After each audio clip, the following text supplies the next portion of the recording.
o tema que falta tratar com os senhores é a intervenção, tá? Vimos, tá, senhores, que numa federação a gente convive com uma constante tensão. De um lado, nós temos um Estado, né, que ele é dotado de unidade, então esses entes federados eles não podem se desmembrar, eles, apesar de terem autonomia, eles fazem parte de um todo, tá? Essa unidade ela tem que ser mantida. Por outro lado, né, no Estado federal, há uma descentralização espacial do poder, tá? Os entes federados eles são aquinhoados aí com competências pela próprio texto constitucional, então vive essa tensão. Há uma unidade, mas esse poder político ele é descentralizado, pulverizado ao longo do território, tá certo? Para a gente bem balancear esses dois lados, né, são previstos alguns mecanismos na Constituição. E o mecanismo mais drástico, tá, é a intervenção, certo? É um mecanismo drástico, é um mecanismo assim, último mecanismo, tá? Quando há de fato ali um risco, né, à unidade da federação, se previu ali a possibilidade de uma intervenção, tá? Sempre de entes maiores em entes menores, entes mais abrangentes, né, menos abrangentes, de níveis, de um nível superior, se permite essa intervenção. O que tem que ficar claro aqui? Primeiro, que é uma medida excepcionalíssima, tá? É excepcionalíssima. E como é que a gente sabe isso? Olha, se você for ver, né, logo no artigo 34, né, que começa tratando da questão, artigo 34, 35, 36 da Constituição, mas o artigo 34 já vai dizer, olha, a União não intervirá nos estados nem no Distrito Federal, exceto para... Então, o próprio dispositivo já diz, olha, não intervirá. Essa é a regra, a não intervenção é a regra. Só, excepcionalmente, nesses casos aqui que a gente pode ter intervenção. É medida excepcionalíssima. E mais do que isso, é uma medida excepcionalíssima, a regra é que ela não ocorra, mas a previsão, né, a existência da intervenção não quer dizer, tá, que, por exemplo, que a União pode intervir nos estados, no Distrito Federal, nos municípios dos territórios, vamos analisar, mas não quer dizer que a União, por exemplo, seja hierarquicamente superior aos estados, que o Distrito Federal. Não é isso, tá certo? É que a União, enquanto ente central, ela é chamada a intervir, né, ela pode intervir, chamada a intervir em alguns casos, para garantir essa unidade. Então, somente isso, por ser um ente central, mas não quer dizer que ela seja hierarquicamente superior, tá? Então, isso tem que ficar bem claro. Qual que é a natureza jurídica da intervenção? Tá? É uma medida drástica, né, para manutenção da unidade da federação, mas qual que é a natureza jurídica? Certo? Doutrina majoritária, senhores. E aqui vamos com o professor Ricardo Lewandowski, ministro também. Ele diz, olha, a intervenção ela tem natureza jurídica de ato político, é um ato de governo, tá? E qual que é o ponto de nós dizermos que é um ato político, um ato de governo, tá? Que a intervenção do Poder Judiciário, né, o controle judicial, ele fica muito mais restrito, né? Já se entendeu por muito tempo que esses atos não poderiam sequer ser controlados, mas atualmente se entende que só se for alguma coisa muito drástica, alguma violação muito grande à Constituição, pode o Poder Judiciário controlar, tá? E que há uma discricionariedade envolvida, certo? Então, quando a gente reconhece que essa natureza jurídica é de ato político, é ato de governo, você vai trazer essas consequências, tá?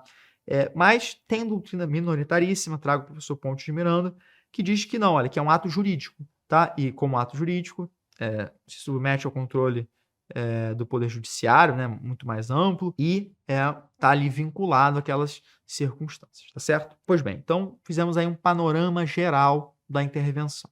Vamos agora analisar as duas modalidades de intervenção que estão previstas na Constituição Federal. Intervenção federal e intervenção estadual. Intervenção federal. Artigo 34 e 36 da Constituição. A União, senhores, tá? Ela pode intervir nos estados membros, no Distrito Federal e nos municípios localizados nos territórios federais. O que a gente extrai disso aqui, tá? Dessa informação? Primeiro ponto, município localizado em estado membro não vai ser ali sujeito passivo de uma intervenção feita pela União. A União não intervém em município localizado no estado. Essa é a primeira informação que os senhores têm que guardar. Segunda informação, a União não intervém também nos territórios federais. E por que ela não faz isso? Porque, senhores, já vimos, sequer os territórios federais possuem o status de ente federado. Então, você não vai falar em uma intervenção federal, porque eles não têm status de ente federado. Eles são meras descentralizações da própria União, administrativas da própria União.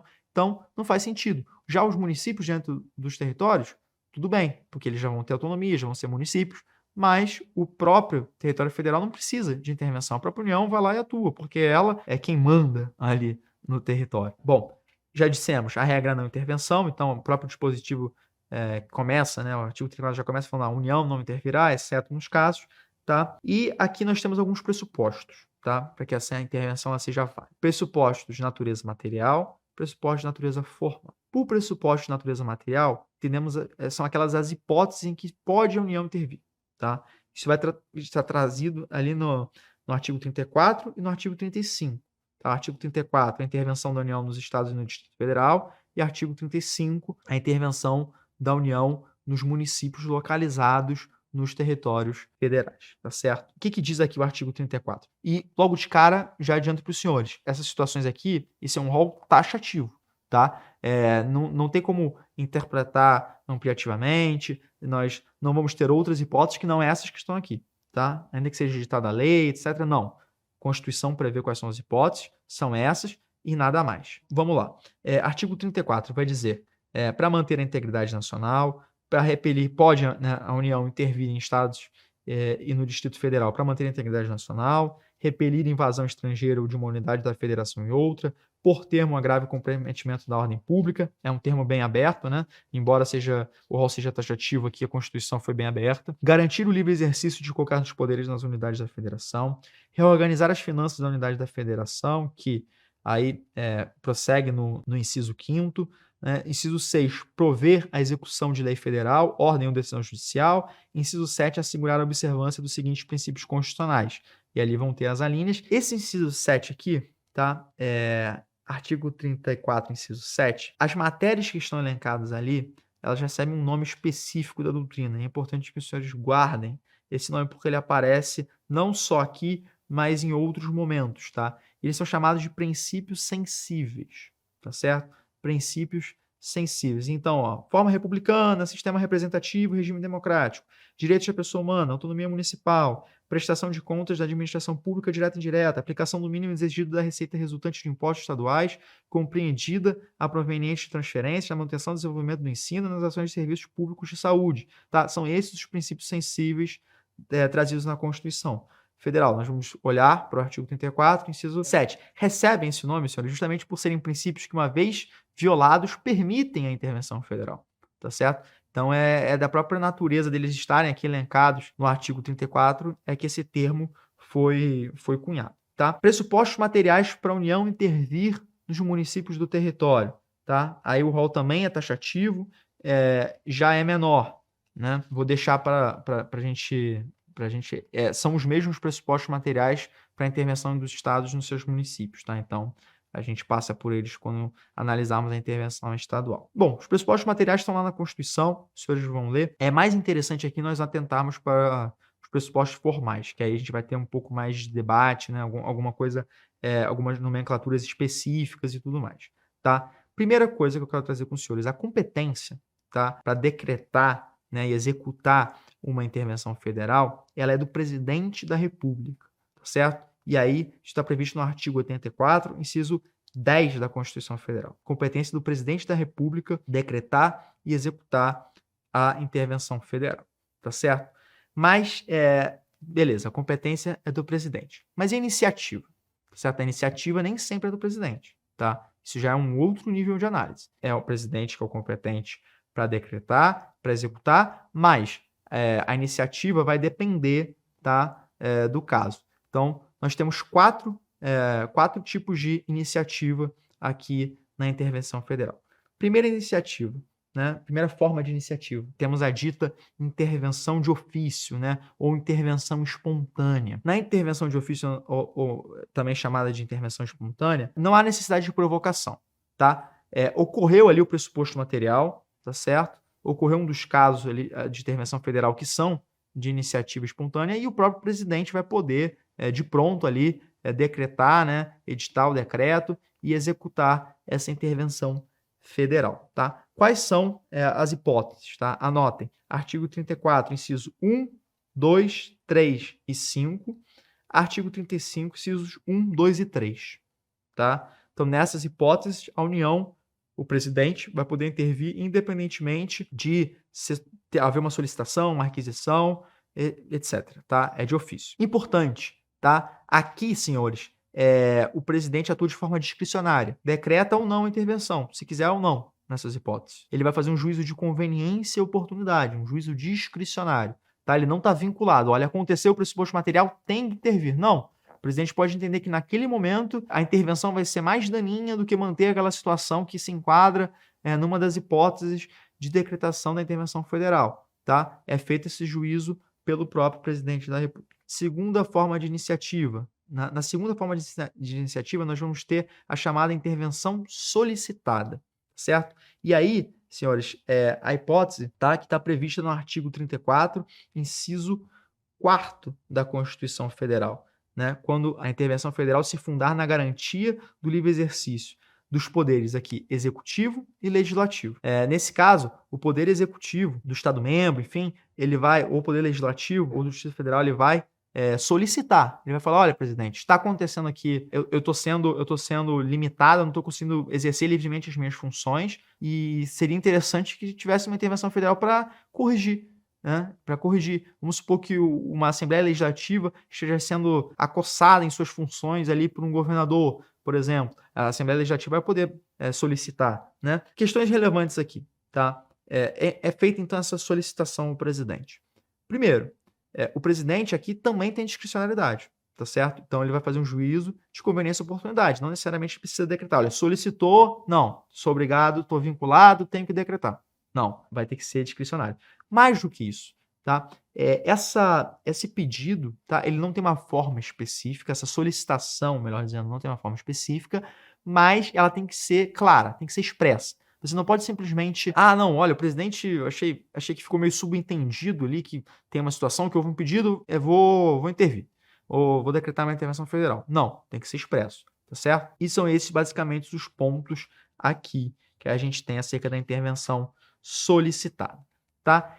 Intervenção requisitada, terceira forma de iniciativa. Na primeira, de ofício, o presidente não precisa de nenhuma manifestação anterior. Na segunda, solicitada. A requisitada está relacionada a questões envolvendo o Poder Judiciário. Se no Poder Legislativo ou Executivo, que está sendo embaraçado, há uma solicitação, né, pode ser feita essa solicitação expressa ao presidente da República, aqui, né, quando o Poder Judiciário está sendo embaraçado no seu livre exercício das suas funções, tá certo? E aí, né, de novo, o artigo 34, inciso 4, quando é o Poder Judiciário, o STF, tá certo? É quem faz essa requisição, tá?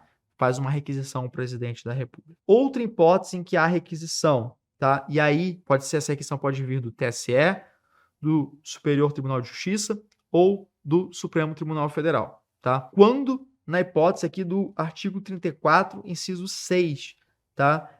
Quando a intervenção ela se fundar em desobediência de ordem ou decisão judicial, tá certo? Nesse caso, pode ser feita a requisição pelo TSE, STJ, STF, tá? É o que está previsto na Constituição. A Constituição prevê que os três vão poder fazer essa requisição, certo? Mas não diz quando, né? Qualquer decisão judicial que não está sendo cumprida, pode o TSE, em qualquer matéria, pode o TSE ir lá e requisitar uma intervenção federal? Aí nós vamos ter que recorrer à doutrina. Tá? O professor Ricardo Lewandowski, referência no assunto, na intervenção federal, ele vai dizer, olha, o TSE, tá? E aí ele está com a doutrina majoritária, o TSE só vai poder requisitar quando a decisão que está sendo descumprida, quando essa desobediência, ela for de matéria eleitoral, o STJ, quando a matéria for de sua competência recursal, e o STF, quando for de sua competência, ou seja, questões constitucionais, tá certo? Então, vai depender da matéria, tá? Vai depender da matéria da decisão que está sendo descumprida, para daí nós analisarmos qual, né, desses órgãos do Poder Judiciário tem a atribuição para requisitar essa intervenção federal ao presidente da República. Diferente dos outros dois casos que nós analisamos, né, de intervenção, aqui na intervenção requisitada, o próprio termo requisição já traz essa carga, o presidente da República ele não vai poder decidir se vai intervir ou não. Tá? Uma vez requisitado, ele é um ato vinculado. O presidente da República ele tem que necessariamente intervir. E se o presidente da República fala, tudo bem, é vinculado, mas eu não quero, não vou. E aí, o que acontece? Nesse caso, senhores, o presidente da República ele comete crime de responsabilidade. Tá? Vamos ao artigo 85, inciso 7 da Constituição Federal. Então, nesse caso, o presidente da República ele pode ser responsabilizado aí por por ter cometido um crime de responsabilidade, tá certo? E, portanto, é essa sanção prevista, tá, no caso do presidente da República se recusar a intervir quando há uma requisição, tá certo? Intervenção de ofício, intervenção solicitada, intervenção requisitada.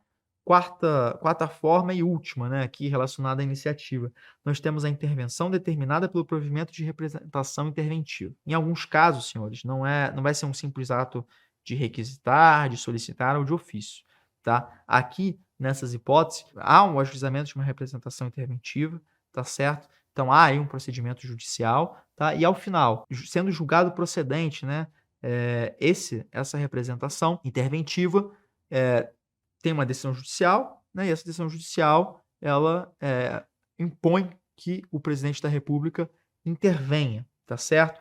Quais são as hipóteses, tá? Aqui a Constituição diz, né, a intervenção federal dependerá de provimento do Supremo Tribunal Federal, de representação interventiva ajuizada pelo PGR, em duas hipóteses: assegurar a observância dos princípios constitucionais sensíveis, que são o que vimos no artigo 34, inciso 7, e no caso de recusa à execução da lei federal, que é o artigo 34, inciso 6º, primeira parte da Constituição Federal. Então, nessas duas hipóteses, tá? Nessas duas hipóteses, é necessária que seja ajuizada uma representação interventiva. Como vimos, essa representação ela é ajuizada pelo Procurador-Geral da República, tá? Pelo PGR, no Supremo Tribunal Federal, e o Supremo Tribunal Federal vai decidir. E uma vez julgada procedente, determina que seja realizada essa intervenção, é um ato vinculado. Da mesma forma, caso o presidente se recuse, estará cometendo crime de responsabilidade, tá? Bom, então vimos aqui que a competência do presidente da República, por meio que tem a iniciativa, né, que vai depender do caso ali, do pressuposto material que ocorreu, para que determinemos como que vai se iniciar esse procedimento, como é que, se é de ofício, se tem uma solicitação, se tem uma requisição, enfim. E outra questão procedimental em outro pressuposto formal relevante, né, para nós entendermos aí qual é o procedimento adequado, né, seguirmos esse procedimento adequado de uma intervenção federal, é a participação, tá, do Conselho da República e do Conselho de Defesa. Trago para os senhores aqui o artigo 90, inciso 1, a linha D, e o artigo 91, parágrafo 1º, inciso 2 da Constituição Federal. Então, tanto o Conselho da República quanto o Conselho de Defesa, eles se manifestam acerca da intervenção federal. E aqui nós temos algumas questões doutrinárias, nós temos algumas dúvidas, tá? A primeira delas, né? Essa manifestação, tá? Que já adianto para os senhores, ela é meramente opinativa, tá? Ela não é vinculante. Então, esses conselhos eles se manifestam, tá? O Conselho da República e o Conselho de Defesa se manifestam, mas a manifestação deles ela é meramente opinativa. Ponto, já de cara, já digo isso para os senhores. Mas em que momento que ocorre essa manifestação? Certo? Em que momento? Antes, depois do ato de intervenção ou antes? Né? Há essa dúvida, tá? Doutrina majoritaríssima vai dizer que, olha, é antes. Sempre antes. Seguindo a doutrina majoritária, né, o professor Paulo Gone Branco, ele diz, olha, é antes mesmo, essa manifestação ela tem que ser anterior à edição do ato interventivo, mas em casos excepcionais, de excepcional urgência, isso pode ser feito posteriormente. Essa manifestação pode ser posterior, em casos excepcionais e de manifesta urgência. Pois bem, na vigência da Constituição de 88, senhores, nós tivemos intervenção federal uma única vez, em 2018, com o presidente Michel Temer, uma intervenção no estado do Rio de Janeiro, tá? Sob o fundamento de sanar ali uma grave crise de segurança pública, tá certo? E, nesse caso específico, né, a Constituição não diz se é antes ou depois, tá? A doutrina que vai dizer majoritariamente que é antes, com a ressalva do professor Paulo Gone Branco de que pode ser depois, tá? Então, é uma constituição doutrinária. Mas a verdade é que, na intervenção federal que ocorreu em 2018, essa manifestação ela foi posterior. Ela foi posterior e não houve impugnação, certo? Não houve impugnação do Supremo Tribunal Federal, é como aconteceu e o procedimento foi validado, tá? Sequer foi questionado. Pois bem, antes ou depois, mas e essas manifestações? Elas são obrigatórias ou não? A manifestação do Conselho de Defesa, a manifestação do Conselho da República. Vamos supor que tenhamos uma intervenção federal, foi decretada e esqueceu-se dessa manifestação. Os conselhos não foram ouvidos, tá certo? Bom, doutrina majoritária, tá? E aí trago o professor José Afonso da Silva, né? como um dos autores, vai dizer o seguinte, vai dizer, olha, é obrigatória, essa manifestação é obrigatória em todos os casos de intervenção. Sempre vai ser obrigatório, tá certo? Doutrina minoritária, tá? Professor Paulo Gustavo Cunha Branco vai dizer, olha, somente nas intervenções espontâneas que os conselhos devem se manifestar, tá certo? Senhores, particularmente aqui eu vou com a doutrina majoritária por uma razão, duas razões na verdade, né? Primeira razão, a Constituição ela não especificou, tá? Ela não restringiu, ela fala, olha, vão ser ouvidos, tá? Vão opinar. Então, esse é um primeiro ponto, já um ponto de partida. Mas, além disso, tá?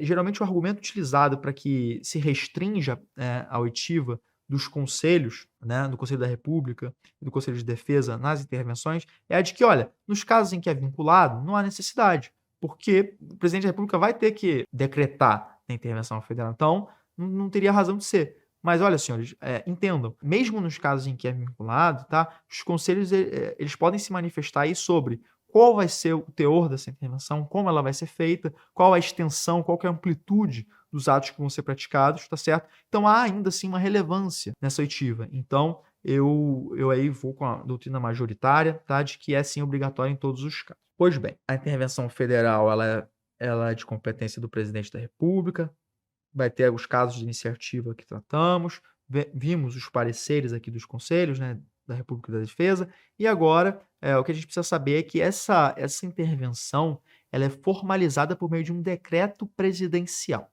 tá? Então, é editado um decreto presidencial, tá? Essa é a forma adotada para a decretação da intervenção federal, e esse decreto, senhores, ele é submetido, tá, à análise do Congresso Nacional em até 24 horas, tá? Então, assim, o decreto interventivo, né, o presidente da República vai lá adotar as medidas de intervenção, vai editar esse decreto, ele é logo submetido a controle político pelo Congresso Nacional, que vai poder analisar se deveria mesmo ou não ter sido decretada a intervenção, se a extensão dessa intervenção, os atos que foram previstos, se está ok ou se deveria ser menos ou mais. Isso é uma análise tudo política, tá? Tudo em termos de controle político, tá certo? Pois bem, isso sempre vai acontecer, sempre vai passar pelo controle político do Congresso Nacional. Isso é uma questão que, às vezes, numa prova objetiva, nós lemos, passamos por essa questão, a gente vai achar, olha, nossa, me parece muito lógico que sim, né? É uma medida muito drástica e tudo mais, que seria bom, né, que o Congresso Nacional sempre se manifestasse. Então, chama atenção e muita gente erra, às vezes, uma questão desse teor. Por quê? Porque a própria Constituição Federal, né, vai trazer aqui no próprio artigo 36, né, vai dizer, olha, senhores, em alguns casos, tá, quando o ato da intervenção, quando a decretação da intervenção ela se limitar a suspender o ato, tá, o ato que está sendo impugnado, vamos supor, houve a prática de um ato que se supôs que feriu a autonomia, ali estava embaraçando o exercício do poder executivo num determinado estado. Houve uma solicitação, o presidente da República discricionariamente entendeu que sim, que vamos intervir, e ele vai lá, decreta a intervenção federal e tão somente suspende o ato. Suspendeu o ato, tá? Não teve medida mais drástica, não. Suspendeu o ato. Nesse caso, não é necessário a remessa ao Congresso Nacional, tá certo? A própria Constituição prevê isso. Então, quando se limitar a suspender ato, não é necessária a remessa. Isso é frequentemente cobrado pelas objetivas, então tenham isso muito claro em mente, tá? Bom, já vimos, né, que a intervenção federal ela é um ato político, então ela não se submete a um controle do Poder Judiciário, necessariamente, mas excepcionalmente, tá certo? Se houver alguma manifesta violação da Constituição, pode sim o Poder Judiciário intervir. Falha no procedimento, por exemplo, é um caso em que seria possível aí, né, o controle feito pelo Poder Judiciário. Tá? A intervenção federal ela dura pelo tempo estritamente necessário à solução da questão, né, do conflito que está ali motivando a sua decretação. Como dito, excepcional, a regra é não intervenção, logo a duração vai ter que ser a menos extenso possível. Resolveu o problema? Acabou. Tá certo? Basicamente é isso.